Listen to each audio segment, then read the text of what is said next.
Kita akan melihat bagaimana kondisi terkini Gunung Merapi dan kami akan bergabung dengan korespondensi CNN Indonesia Hendrawan Setiawan.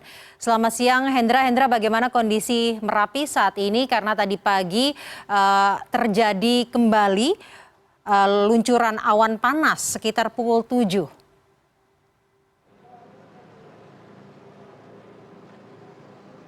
Ya, kondisi Merapi saat ini masih terjadi erupsi karena kita ketahui bahwa status siaga sudah diberlakukan sejak 2 tahun lalu 5 November 2021. Dan kalau memang benar seperti apa yang Anda sampaikan sebelumnya bahwa sejak pukul 6 pagi tadi hingga sekitar pukul 10 waktu Indonesia Barat tercatat adanya 4 awan panas guguran yang terjadi, sehingga bila di total jumlah awan panas guguran atau yang dimulai dari rentetan kemarin dari pukul sekitar 12 waktu Indonesia Barat hingga pukul 10 waktu Indonesia Barat, jumlahnya hampir sama dengan jumlah rentetan awan panas terbanyak yang terjadi pada Januari tahun 2021 lalu. Dan bila kita melihat sejarah erupsi Merapi, khususnya awan panas guguran, setahun lalu sekitar tanggal 9 atau 10 Maret tahun 2022 juga terjadi hal serupa, yaitu rentetan awan panas guguran, namun jumlahnya memang tidak sebanyak pada awan panas guguran setahun sebelumnya atau yang terjadi pada hari ini. Bila kita melihat kondisi saat ini memang abu vulkanik mengarah ke sisi barat sama seperti yang terjadi kemarin, dan bila mengarah ke arah barat, kemarin BPBD Jawa Tengah sudah menyatakan setidaknya ada 5 kabupaten kota yang terimbas abu vulkanik, yaitu di Kabupaten Boyolali, Kabupaten Magelang, Kota Magelang, kemudian Kabupaten Wonosobo, dan tentu saja Kabupaten Temanggung yang terkena imbas abu vulkanik. Namun perlu kita ingat bahwa abu vulkanik ini tidak menyebabkan fatalitas atau membuat orang meninggal dunia bila terkena abu vulkanik.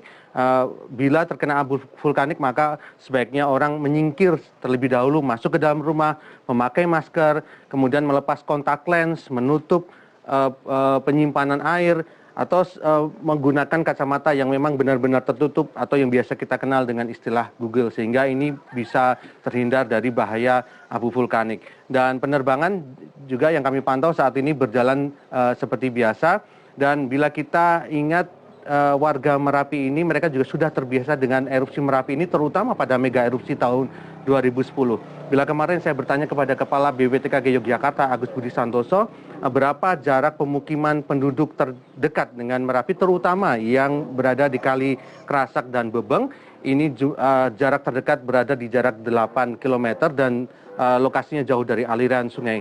Karena bila kita melihat rekomendasi BPBTKG, maka BPBTKG sekarang menggunakan jarak dengan menggunakan kata sejauh aliran sungai tertentu dengan jarak tertentu, artinya bukan radius lagi, sehingga perhitungan BPBTKG lebih detail lagi tentang area bencana atau area yang kemudian menjadi kawasan rawan bencana.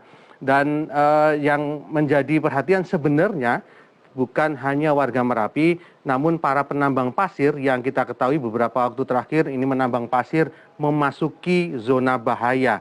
Dan bila awan panas terjadi, maka sebenarnya awan panas ini tidak bisa dihindari karena suhunya bisa mencapai 600 derajat Celcius dan kecepatannya mencapai 200 km per jam.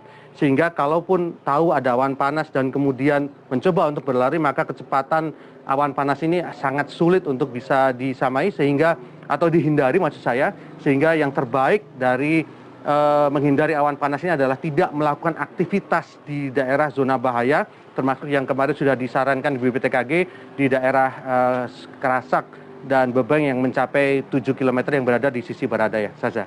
Hendra, tadi Anda juga mengatakan bahwa masyarakat sebenarnya sudah biasa dengan aktivitas Merapi, erupsi Merapi.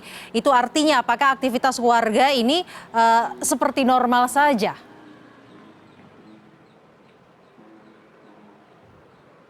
Ya, beberapa pertanyaan muncul yang ditujukan ke kami, bagaimana bila kami beraktivitas di Yogyakarta, apakah ini kemudian bermasalah atau tidak, atau di lokasi lain di lingkar Merapi. Dan faktanya sampai dengan saat ini masyarakat beraktivitas seperti biasa, dan perlu dicatat sampai hari ini tidak ada pengungsian yang terjadi, khususnya di sisi sebelah barat yang terkena imbas abu vulkanik. Warga tetap beraktivitas seperti biasa, Dan memang ada beberapa aktivitas yang berbeda di daerah yang terdampak abu vulkanik seperti tadi disampaikan pada berita sebelumnya, ada warga yang melakukan panen lebih cepat dan sebagainya. Namun yang paling penting adalah bahwa abu vulkanik ini tidak menyebabkan fatalitas atau menyebabkan kematian, sehingga masyarakat hanya perlu beradaptasi dengan kondisi yang terjadi beberapa waktu ini dan tidak perlu merasa takut berlebihan untuk menghadapi erupsi Merapi. Bahkan tadi kami bila melihat dari sisi di selatan, di lokasi saat ini kami melaporkan di Sleman, daerah Istimewa Yogyakarta, beberapa orang yang melihat awan panas tadi pagi juga sempat mengabadikan awan panas tersebut, dan ini adalah salah satu bentuk untuk hidup harmoni bersama Merapi, Saza. Baik, koresponden CNN Indonesia Hendrawan Setiawan, terima kasih atas laporan Anda langsung dari Jawa Tengah.